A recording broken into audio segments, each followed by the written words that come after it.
ओम शांति। मुरली है 25 मई 2024। बाप दादा के मधुर महावाक्य। मीठे बच्चे, बेहद की स्कॉलरशिप लेनी है तो क्या करो? अभ्यास करो। एक बाप के सिवाय और कोई भी याद ना आए।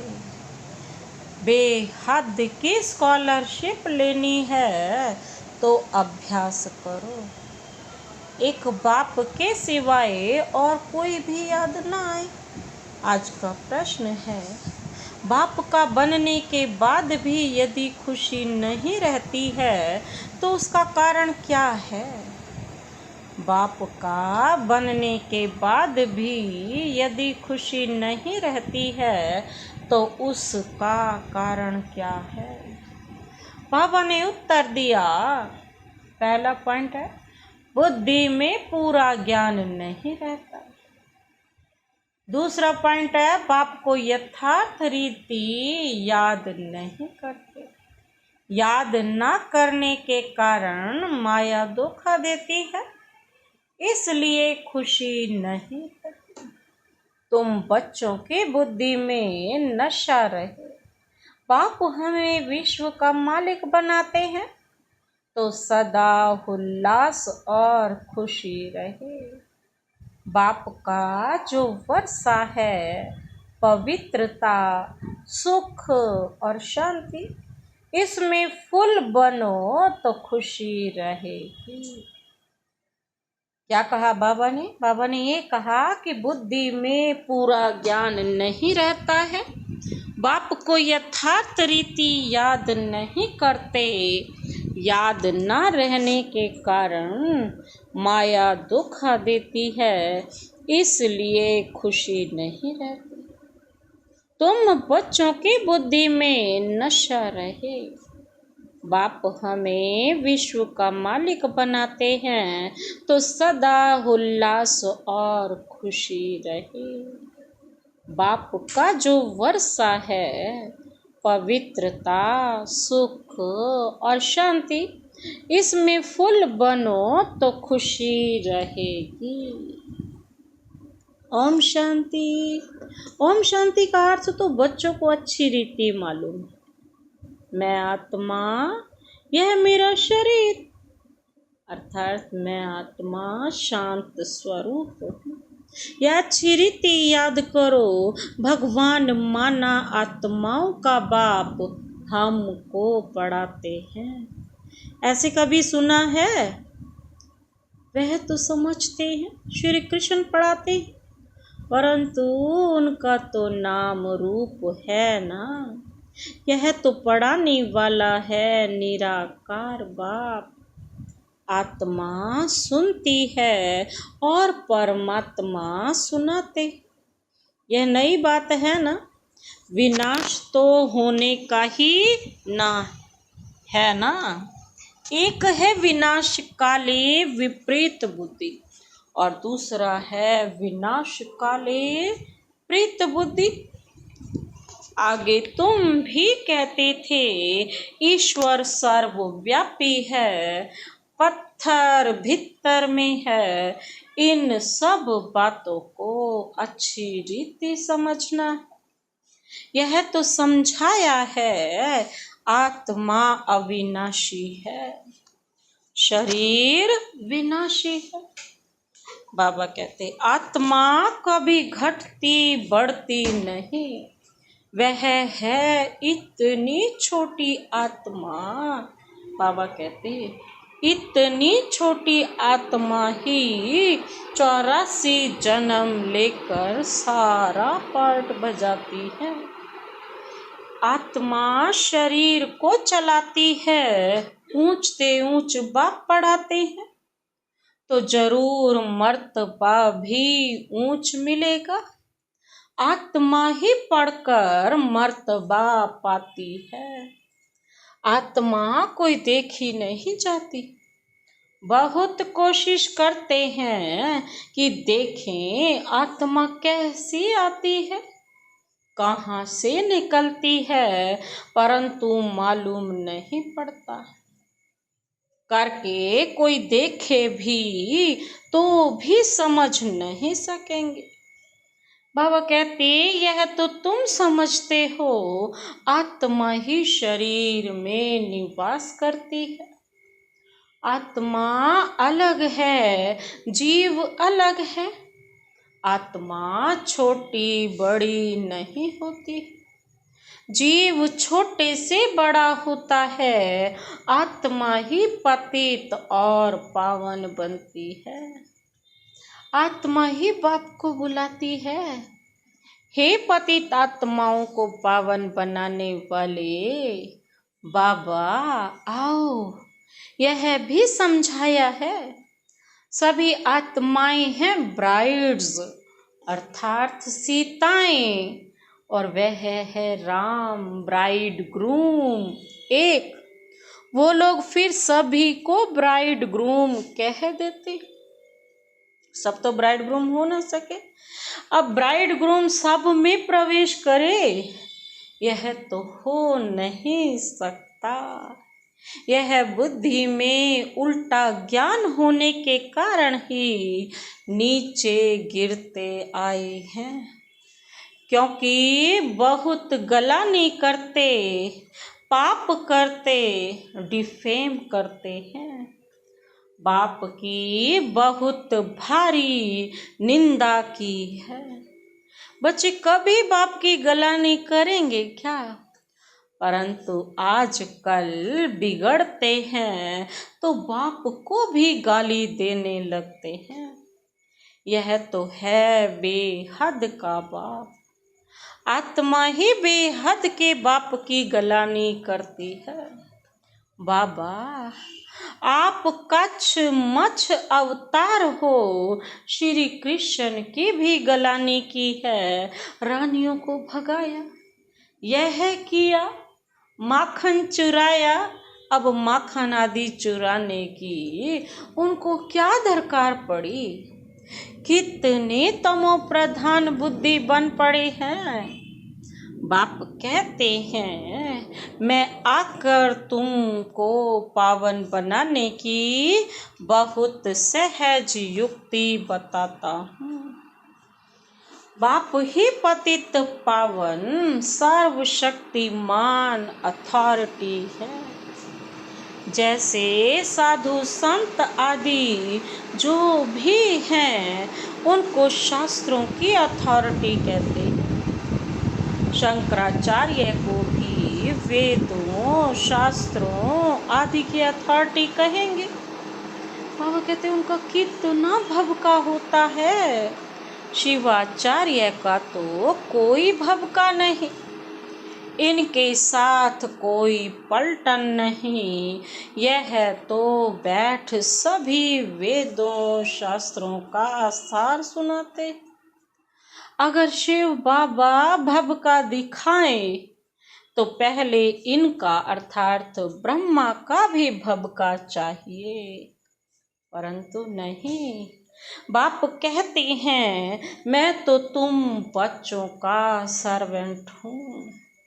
बाप इनमें प्रवेश कर बच्चों को समझाते हैं कि बच्चे तुम पतित बने हो, तुम पावन बन फिर 84 जन्मों के बाद पतित बन गए हो। इनकी ही हिस्ट्री ज्योग्राफी फिर से रिपीट होगी। इन्होंने ही 84 जन्म भोगे हैं, फिर उन्हें ही सत्व प्रधान बनने की युक्ति बताते हैं। बाप ही सर्वशक्तिमान है। ब्रह्मा द्वारा सभी वेदों शास्त्रों का सार समझाते हैं। चित्रों में ब्रह्मा को शास्त्र दिखाते हैं, परंतु वास्तव में शास्त्रों आदि की बात ही है नहीं। न बाबा के पास शास्त्र हैं, न इनके पास, न तुम्हारे पास शास्त्र है। यह तो तुमको नित्य नई नई बातें सुनाते हैं। यह तो जानते हो कि सभी भक्ति मार्ग के शास्त्र हैं। मैं कोई शास्त्र थोड़े ही सुनाता हूँ, मैं तो तुमको मुख से सुनाता हूँ। बाबा तो कोई शास्त्र आदि का सार नहीं बताते, बाबा तो मुख से हमें सब कुछ सुनाते हैं। ऑलमाइटी अथॉरिटी है ना। तो तुमको राजयोग सिखाता हूँ, जिसका फिर भक्ति मार्ग में नाम गीता रख दिया है। मेरे पास वह तुम्हारे पास कोई गीता आदि है क्या? यह तो पढ़ाई है। पढ़ाई में अध्याय श्लोक आदि थोड़े ही होते हैं। मैं तुम बच्चों को पढ़ाता हूँ, हूबहू कल्प कल्प ऐसे ही पढ़ाता रहूँगा। कितनी सहज बात समझाता हूँ। अपने को आत्मा समझो। यह शरीर तो मिट्टी हो जाता है, आत्मा अविनाशी है। शरीर तो घड़ी घड़ी जलता रहता है। आत्मा एक शरीर छोड़ दूसरा लेती है।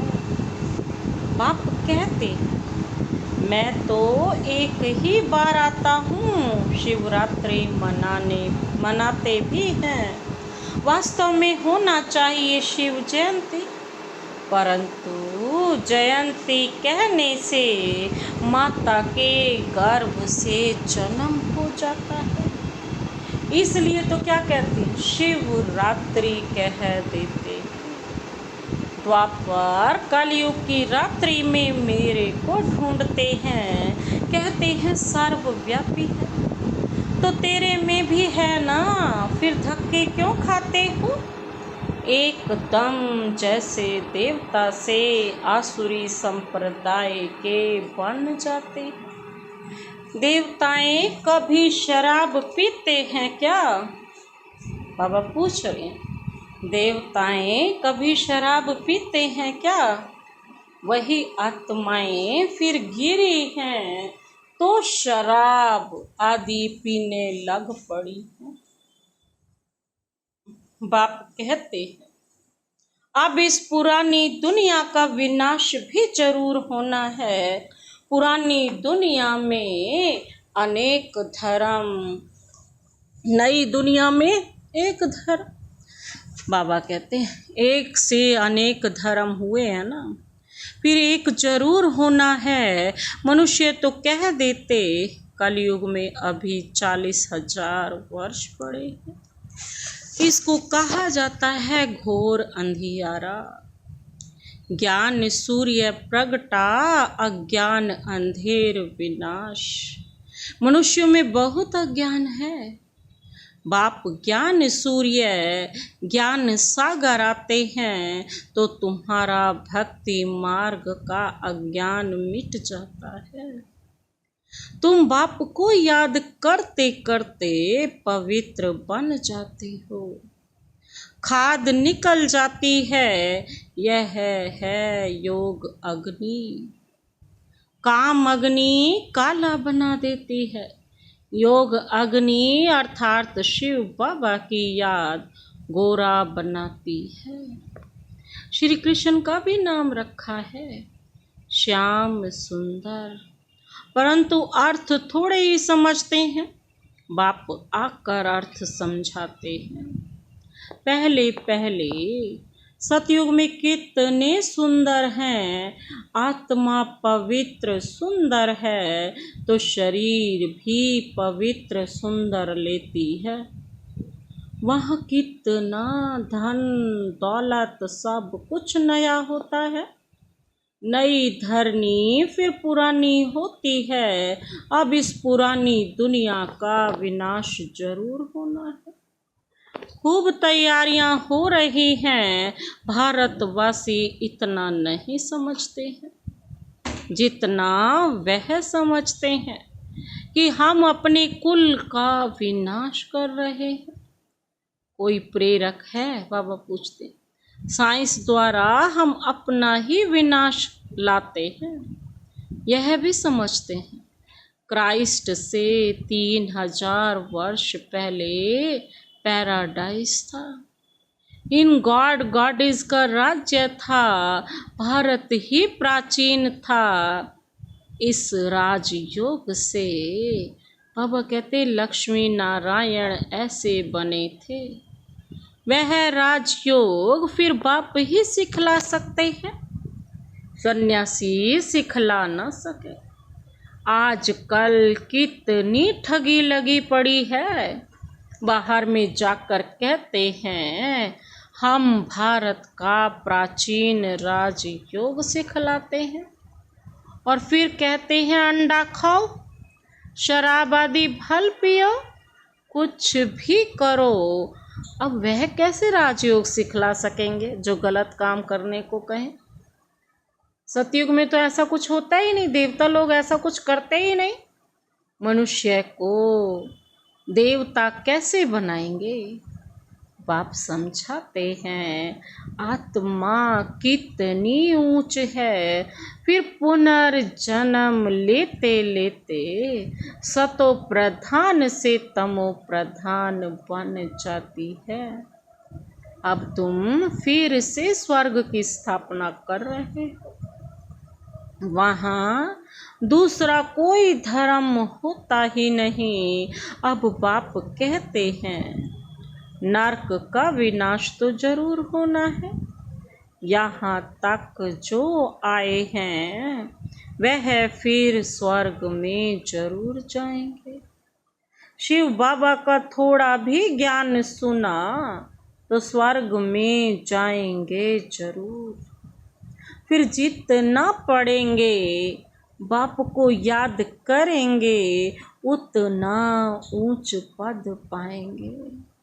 अभी विनाश काल तो क्या करेंगे, सबके लिए है।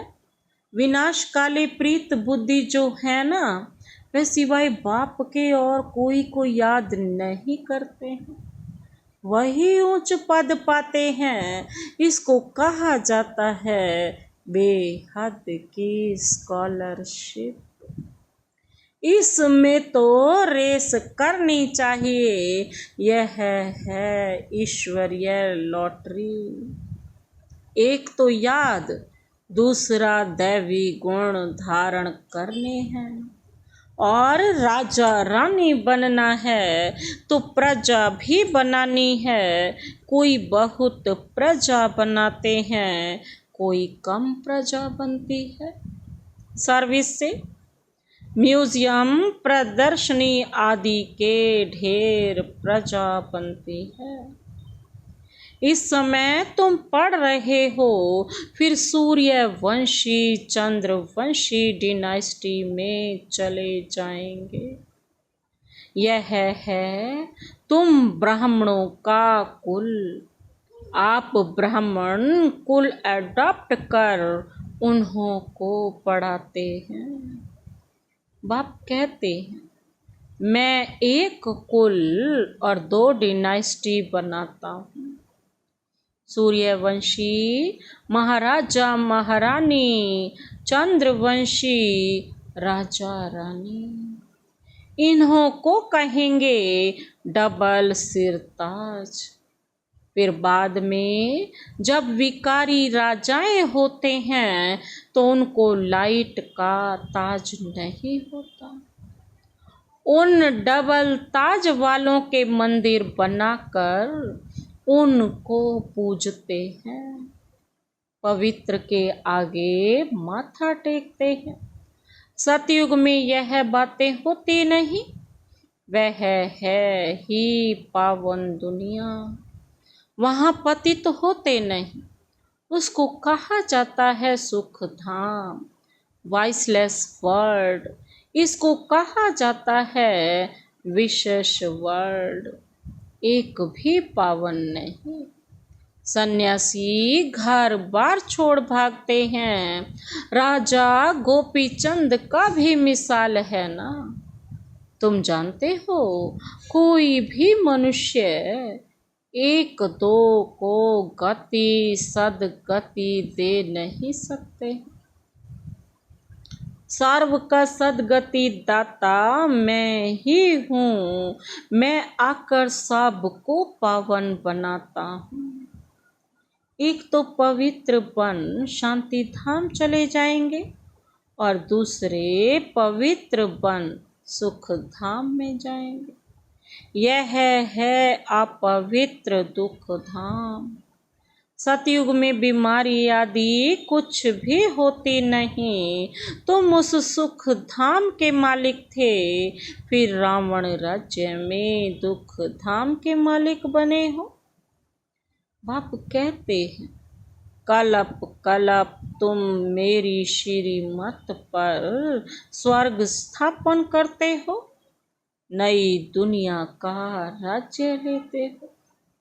फिर पतित नरकवासी बनते हो, देवताएं ही फिर विकारी बन जाते हैं। डिग्री डिग्रेड होती चली जाती है, नीचे वाम मार्ग में गिरते हैं। बाबा कहते मीठे मीठे बच्चों को बाप ने आकर परिचय दिया, स्वयं परमात्मा ने आकर परिचय दिया कि बच्चे तुम सब आत्माएं हो, मैं तुम्हारा पिता निराकार परम आत्मा परमात्मा हूँ, कि मैं एक ही बार पुरुषोत्तम संगम युग पर आता हूँ। मैं युगे युगे तो आता ही नहीं, कलप के संगम युगे आता हूँ, ना कि युगे युगे। कलप के संगम पर क्यों आता हूँ? अब आप पूछ रहे हैं क्यों आता हूँ? क्योंकि नरक को स्वर्ग बनाता हूँ ना। हर 5000 वर्ष बाद आता हूँ।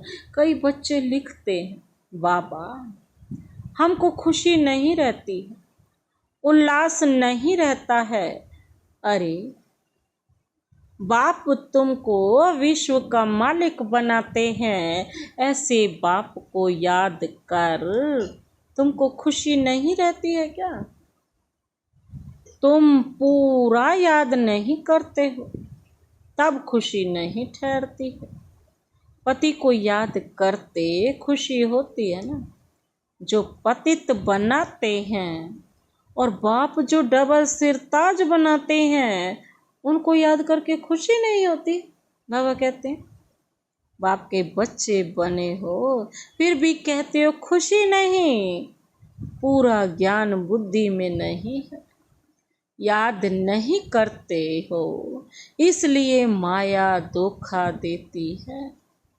बच्चों को कितना अच्छी रीति समझाते हैं, कलप कलप समझाते हैं।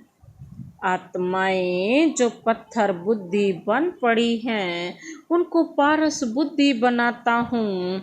नॉलेजफुल बाप ही आकर नॉलेज देते हैं। वह हर बात में फुल हैं, प्योरिटी में फुल, प्यार में फुल, ज्ञान का सागर, सुख का सागर, प्यार का सागर है ना। ऐसे बाप से तुमको यह वर्षा मिलता है। ऐसा बनने के लिए ही तुम आते हो। बाकी वह सत्संग आदि तो सब हैं भक्ति मार्ग के, उनमें एम ऑब्जेक्ट कुछ भी है नहीं। इसको तो गीता पाठशाला कहा जाता है, वेद पाठशाला नहीं होती। गीता से नर से नारायण बनते हो, जरूर बाप ही बनाएगा ना। मनुष्य को देवता बना न सके। बाप बार बार बच्चों को समझाते हैं, बच्चे अपने को आत्मा समझो, तुम कोई देह थोड़े ही हो। आत्मा कहती है ना मैं एक देह छोड़ दूसरी लेती हूँ। अच्छा मीठे मीठे सिखिल दे बच्चों प्रति मात पिता बाप दादा का याद प्यार और गुड मॉर्निंग। रूहानी बाप की रूहानी बच्चों को नमस्ते।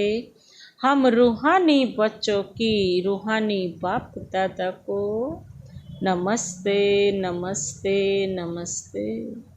Good morning. शुक्रिया बाबा, शुक्रिया। धारणा के लिए मुख्य सार है। पहला पॉइंट है, जैसे शिव बाबा को कोई भभका नहीं, सर्वेंट बन बच्चों को पढ़ाने के लिए आए हैं, ऐसे बाप समान अथॉरिटी वाले होते हुए भी निरहंकारी रहना है। पावन बनकर पावन बनाने की सेवा करनी है। जैसे शिव बाबा को कोई भभका नहीं, सर्वेंट बन बच्चों को पढ़ाने के लिए आए हैं, ऐसे बाप समान अथॉरिटी होते हुए भी निरहंकारी बनना रहना है। पावन बनकर पावन बनाने की सेवा करनी है।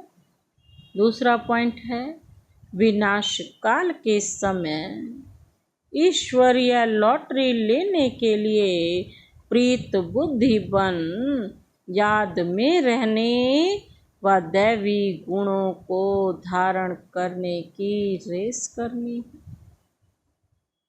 विनाश काल के समय ईश्वरीय लॉटरी लेने के लिए प्रीत बुद्धि बन याद में रहने व दैवी गुणों को धारण करने की रेस करनी। आज का वरदान। वरदानी हाथ सदा अपने सिर पर अनुभव करते हुए यह वरदान अपने में समाते हैं। शुद्ध संकल्पों के घेराव द्वारा सेफ्टी का अनुभव करने और कराने वाले शक्तिशाली आत्मा भाव। शुद्ध संकल्पों के घेराव द्वारा सेफ्टी का अनुभव करने और कराने वाले शक्तिशाली आत्मा भाव। विस्तार है। शक्तिशाली आत्मा वह है जो दृढ़ता की शक्ति द्वारा सेकंड में से भी कम समय में व्यर्थ को समाप्त कर दे। शुद्ध संकल्प की शक्ति को पहचानो। एक शुद्ध व शक्तिशाली संकल्प बहुत कमाल कर सकता है। सिर्फ कोई भी दृढ़ संकल्प करो तो दृढ़ता सफलता को लाएगी। सबके लिए शुद्ध संकल्पों का बंधन घेराव ऐसा बांधो जो कोई थोड़ा कमजोर भी हो ना, उसके लिए भी यह घेराव एक छत्र छाया बन जाए, सेफ्टी का साधन व किला बन जाए। जो भी इस घेराव में आ जाए वो अपने आप को सुरक्षित महसूस करे। आज का स्लोगन। सबसे श्रेष्ठ भाग्य उनका है जिन्हें डायरेक्ट भगवान द्वारा पालना, पढ़ाई और श्रेष्ठ जीवन की श्रीमत मिलती। सबसे श्रेष्ठ भाग्य उनका है जिन्हें डायरेक्ट भगवान द्वारा पालना, पढ़ाई और श्रेष्ठ जीवन की श्रीमत मिलती है। अच्छा, ओम शांति।